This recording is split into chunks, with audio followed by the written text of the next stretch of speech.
Hello. In this lecture, we'll prove that an infinite hyperbolic group has an element of infinite order. In order to prove that thing, we'll be defining cone type of an element of a group, and we'll prove that in a hyperbolic group, there exist finitely many cone types. So that will prove that an infinite hyperbolic group contains an element of infinite order. Okay, so let us begin. So let us start with a group which is finitely generated, and the finite generating set is S, and let D be the Watt metric on G. Now let me define what you mean by cone type. So this cone type of an element G is the set of words B, where this B it belongs to the free group generated by S, such that distance of 1 to GB is equal to distance of 1G plus the length of the word B. If I draw a picture,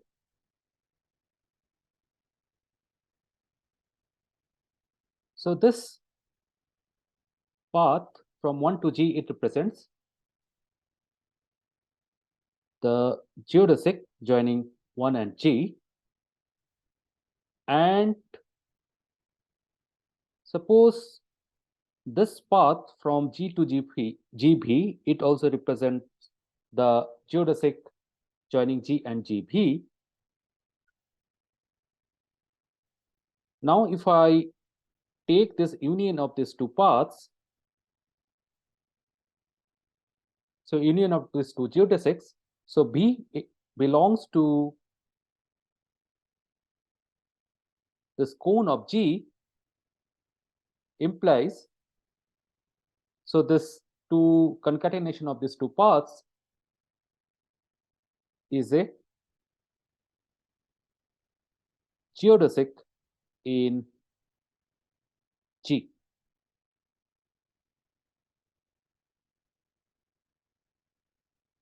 So this two union of these two paths or concatenation of these two paths, it becomes a geodesic in G if B belongs to this cone of G.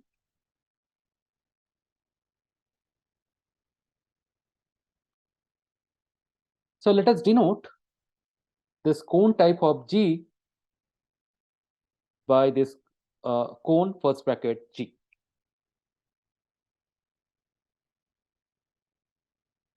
Now note that, so there is a quotient map from this free group S to the group G. For the simplicity of notation, we denote Q of B by B for any word B which is in the free group generated by S. So this GB, it makes sense in the above definition.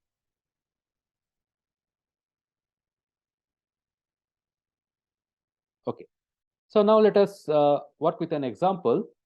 So let us take a free group of rank M. So one can prove that, so this has 2M plus 1 cone types. For example, if I take the free group on two generators A and B, so what is the cone type of this A? So it means that it is a set of all these words A W prime, where this W prime it belongs to the free group on S, B W double prime it belongs to the free group of S, and B inverse W triple prime it belongs to the free group on S. So if you draw a picture,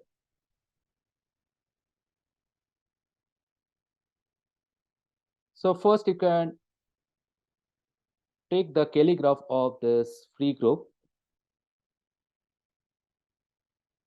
on these two generators.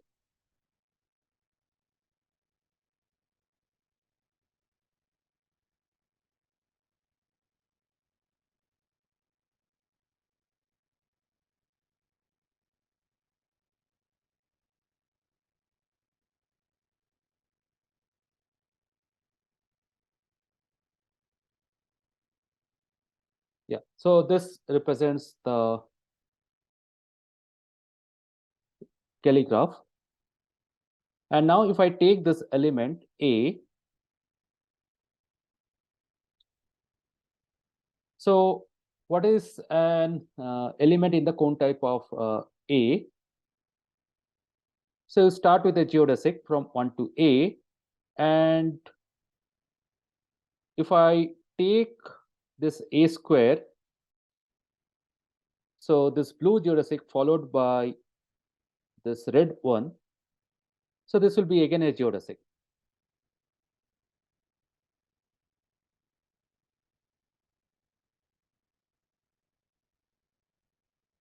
So so this blue geodesic followed by in this direction, so this will be again a geodesic. So AB, A square, it belongs to this cone of this A. Similarly, in this direction also, so this blue followed by this red path, so it will be a geodesic. So what will be not in the this cone of this A? So first you go to 1 to A, and then again you come back to 1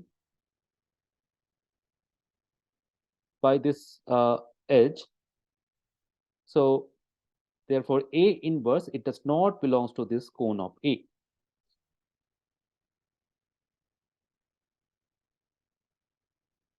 Yeah, so if I take any word of the form AW prime, BW double prime, B inverse W double prime, so this will be in the cone of this A. And any word of this form A inverse W, it does not belongs to the cone of A.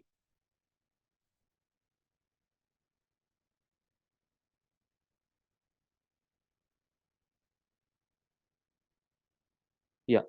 So distance between 1 and A inverse W, so this is strictly less than this length of A plus the length of A inverse W. And length of A is exactly equal to the distance between 1 and A plus the length of A inverse W. So therefore, A inverse W, it does not belongs to the cone of this A. Similarly, we have this cone of B, cone of A inverse, and cone of B inverse, and this cone of this identity element. So what is the cone of this identity element? So you take any word which is a reduced word in the free group on S. So it reduced word means it does not have the element of the form X inverse. So inside the word, you'll not get anything which is of the form X inverse. Now let us take any element U from this free group, and let us take U to be not equal to identity. And also let us take this U to be in the reduced form. The end alphabet of this word U, so it can be A inverse, B, or B inverse. Now suppose this U ends with the alphabet A. For example, U is A, B square, A, B cube, A. So then observe that, so this cone of U is equal to cone of A.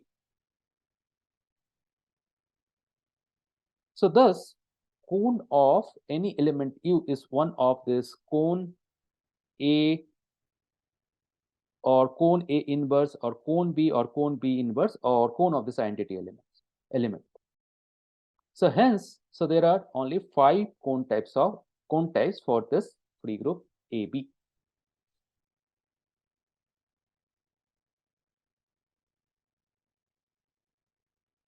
So exercise, so find all cone types of the group Z direct sum set. Okay, so this part I already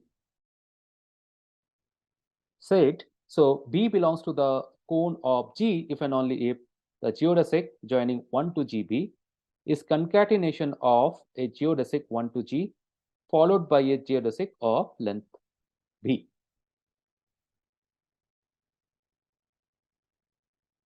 Okay, so now this is a theorem by Cannon. So he proved that a hyperbolic group has only finitely many cone types. So let us start with a hyperbolic group G. So then there exists a non-negative number delta such that the Cayley graph of this G with respect to this finite generating set S is a delta hyperbolic metric space. And let us now take this K to be equal to 2 delta plus 3. And now what we are going to do, we are going to define K tail of an element of this group G.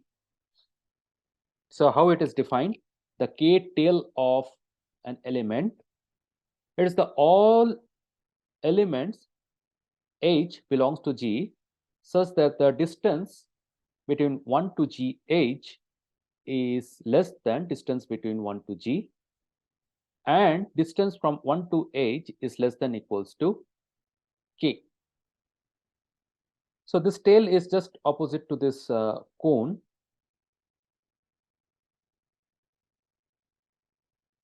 So if I draw a picture,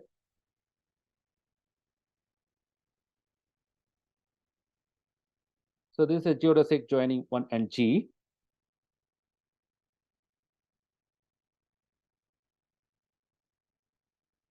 And the second thing is the geodesic joining G and GH.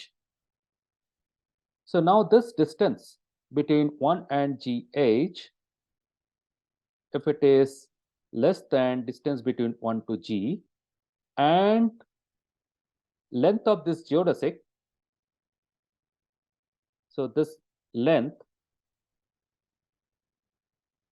if it is less than equals to K, so we'll call this H to be in the this K tail of the element G.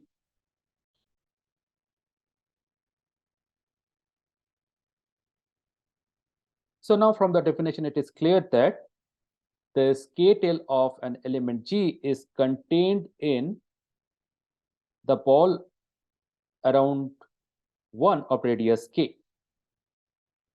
And this is true for all element G. So therefore, by pigeonhole principle, so this ball of radius K, it is a finite set because we are dealing with a finitely generated group.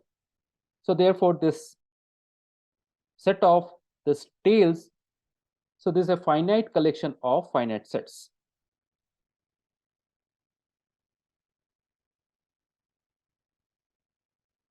Okay. So therefore, we'll get two elements G and G prime such that tail of this G is equal to tail of this G prime. Okay, so here is one assumption we have taken. So we have taken this G to be infinite group, infinite hyperbolic group. So there exists G and G prime such that the tail of this G is equal to the tail of this G prime. So now what we are going to show, that cone of this G, so this will be equal to this cone of this G prime. So if you can show this thing, so then we are done. So there will exist finitely many cone types. Okay, so how we are going to prove this thing? So we'll prove this by induction on length of words of an element B belongs to the this cone of G.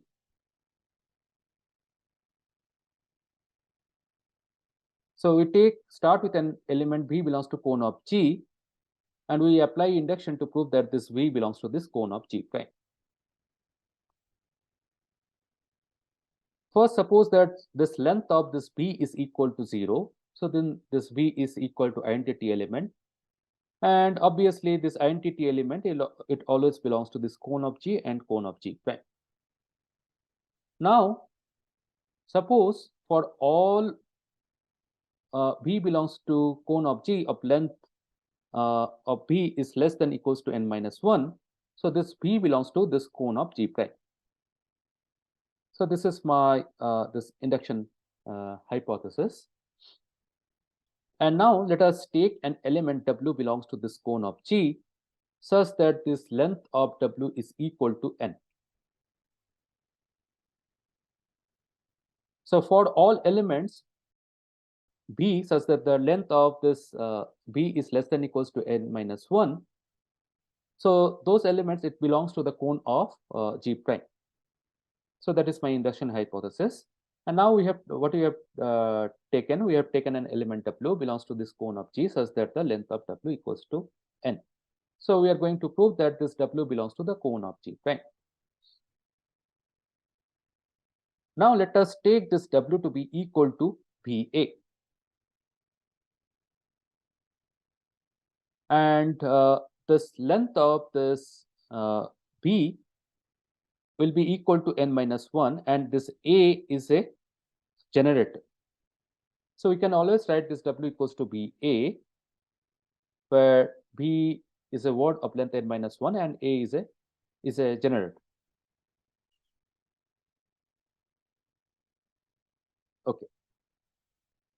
So now, because this W belongs to this cone of G, so distance of 1 to GW, so this will be equal to distance of 1 to G plus length of W, and which is equal to distance of 1 to G plus length of B plus length of A, which is equal to 1.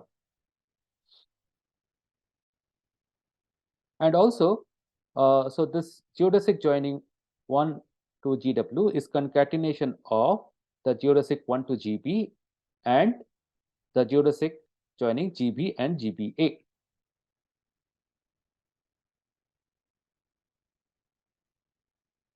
So because this 1 to GB, it is a geodesic, so distance of 1 to GB, so this will be equal to distance of 1 to G plus length of B.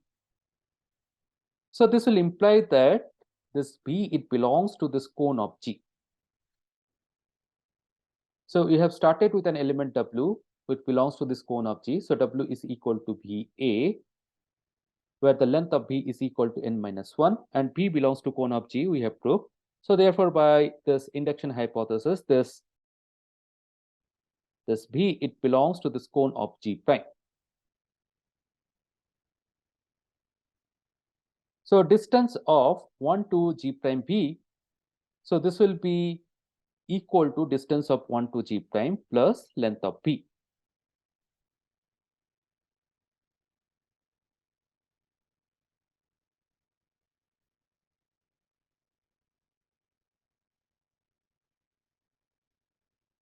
Yeah. So this path from 1 to G prime B, so this will be a geodesic. And now suppose, so this W, it does not belongs to this cone of G prime. So we want to prove that this W, it belongs to this cone of G prime. So then, so this distance of 1 to G prime B, so this will be strictly less than distance of 1 to G prime B plus length of A. So distance of 1 to this G prime B, so this will be strictly less than the length of this geodesic plus this length of this edge A, which is equal to 1. Because mod of A is equal to 1, so distance between 1 to G prime BA, so this will be less than equals to distance between 1 to G prime B. So this is because, so this distances here are just non-negative integers. Okay. Now we also know that distance of 1 to G prime B is equal to distance 1 to G prime plus length of B. Okay. Now from here,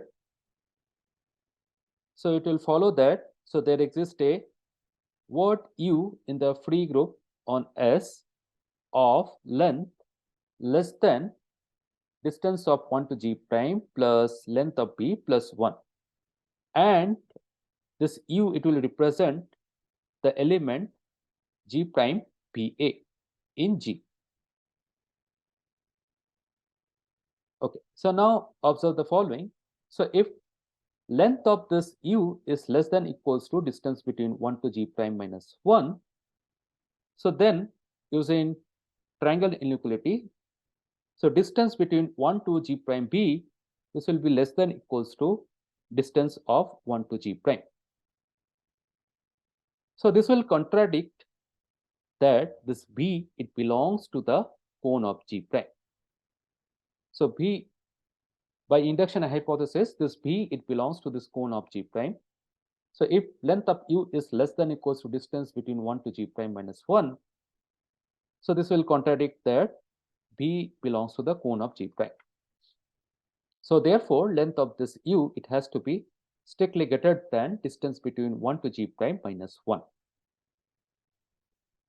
So thus, we can write this U as concatenation of two words U1 and U2, where the length of U1 is equal to distance between 1 to G prime minus 1, and the length of U2 is less than the length of B plus 1. So note that this U, it represents the element G prime BA in G.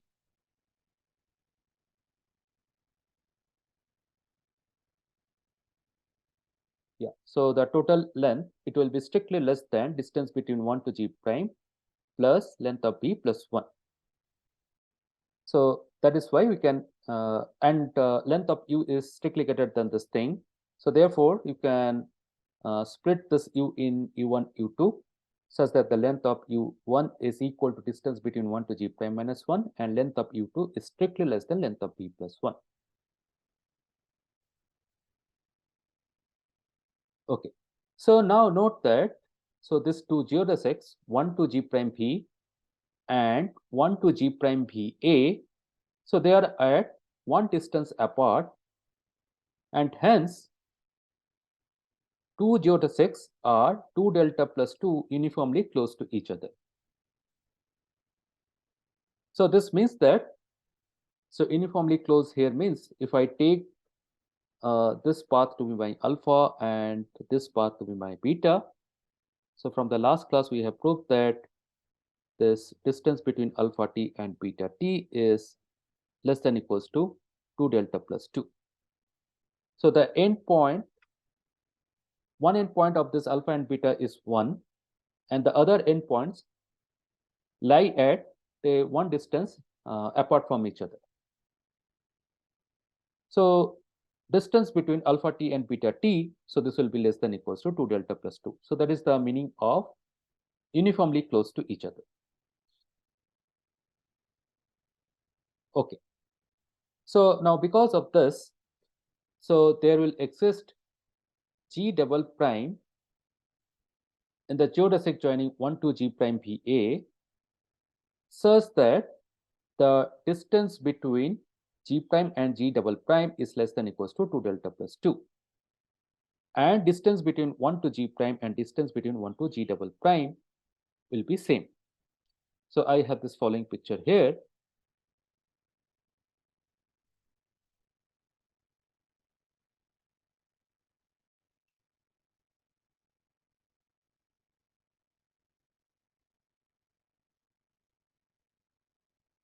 So for this G prime, so I'll get a point G double prime here, such that the length of this geodesic joining 1 to G prime is same as the length of the geodesic joining 1 to G double prime.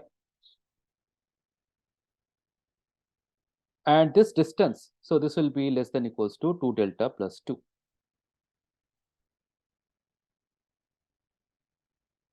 Okay, and this U1, so this will be a point somewhere here. So U1 will be a point somewhere here.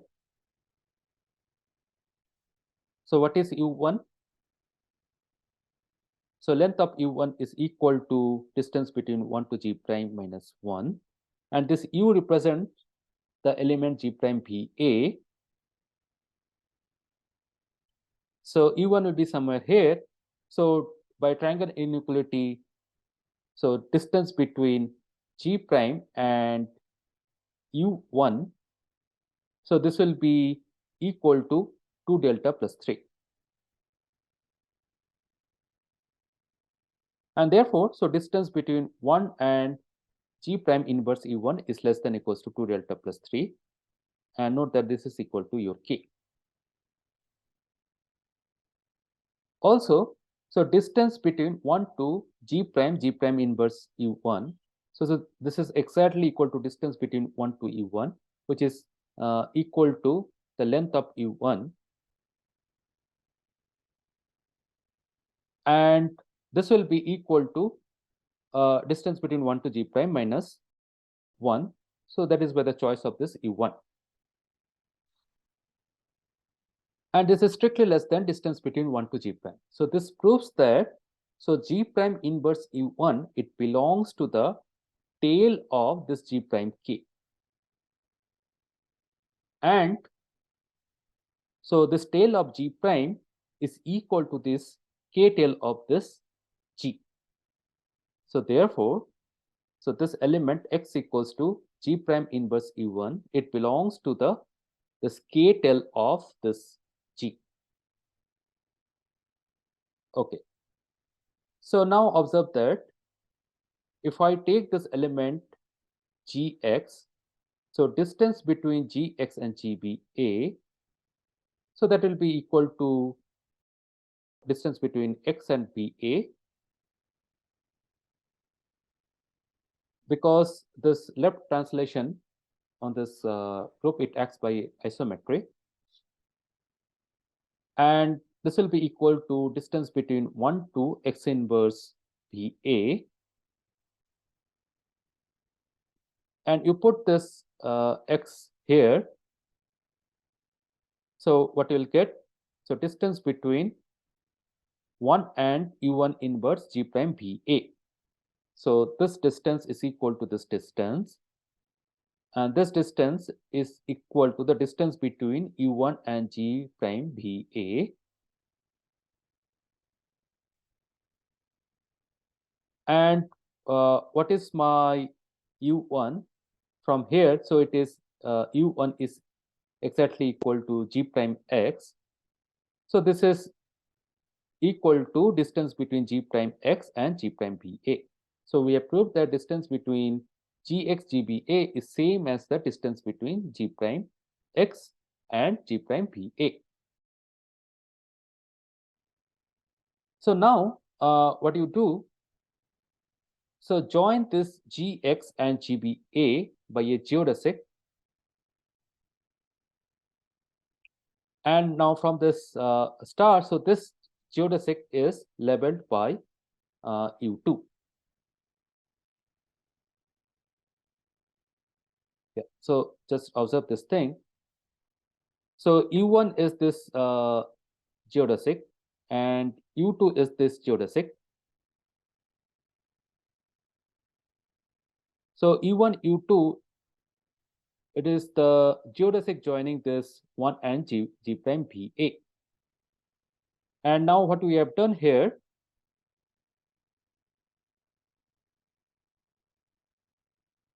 so now we have taken this geodesic 1 to G and GB, and yeah, so this path, this concatenation of all this path, so this will be a geodesic, and we have taken this Gx. So distance of Gx to GBA is same as distance between G prime X and G prime BA. So which is, so this part is equal to this length of this U2. So therefore, so this geodesic, you can label it by U2.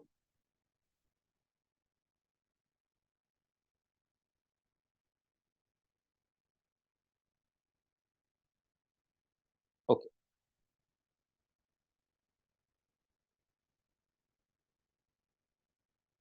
So now, so this X, so that was equal to your G prime inverse U1. So this X belongs to the tail of GK. So therefore, this distance of 1 to Gx is strictly less than distance between 1 to G. So therefore, so this distance between 1 to GBA, so which is less than equals to distance of 1 to Gx plus this length of U2.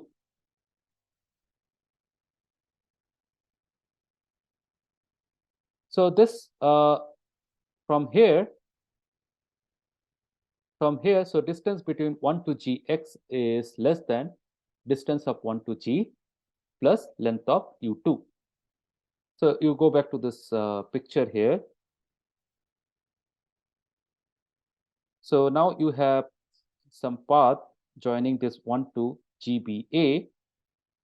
So length of this path is distance from 1 to Gx plus this length of this U2.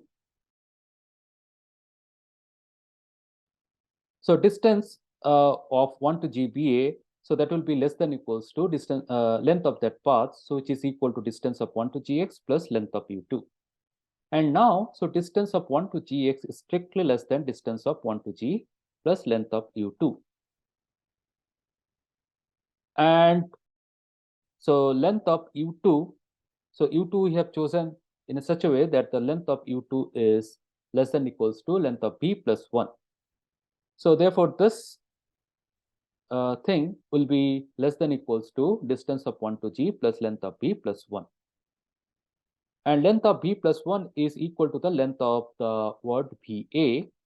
So therefore, what we have shown, distance from 1 to GBA is strictly less than distance of 1 to G plus length of BA. So this now contradicts the fact that, so this W equal to BA, it belongs to the cone of G. So therefore, so this W, so it has to belong to this cone of G prime. So therefore, we have proved this theorem. So there exist finitely many cone types in an infinite hyperbolic group.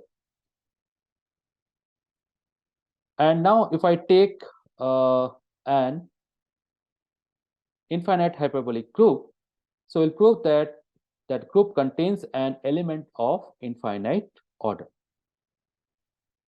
So let G be a hyperbolic group which is infinite. Let W be a geodesic word representing an element of G such that length of W is greater than number of cone types of G. So this always you can do because G is an infinite group. So you can have any word of whose length is very big.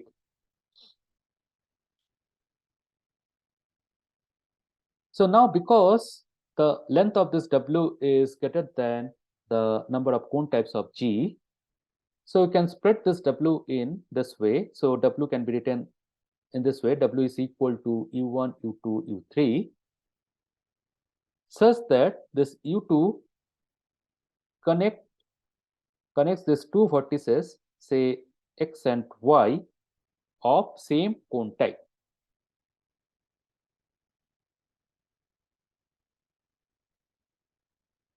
So we have this picture here. So this geodesic word, it represents this W. So there will exist two vertices on this geodesic X and Y such that the cone type of X is same as this cone type of Y. And from this, so this geodesic word from 1 to X will denote it by, label it by U1. And the geodesic word from U to W, it will be labeled by U3.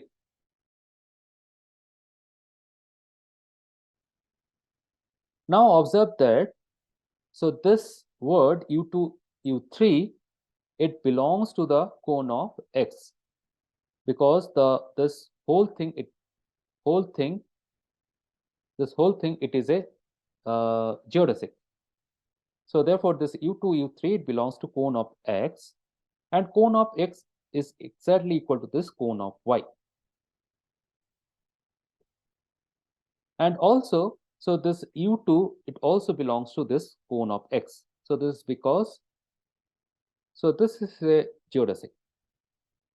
This blue path, it is a geodesic. So U2 also belongs to this cone of X. So therefore, so this U2 square, U3, it will belong to this cone of X.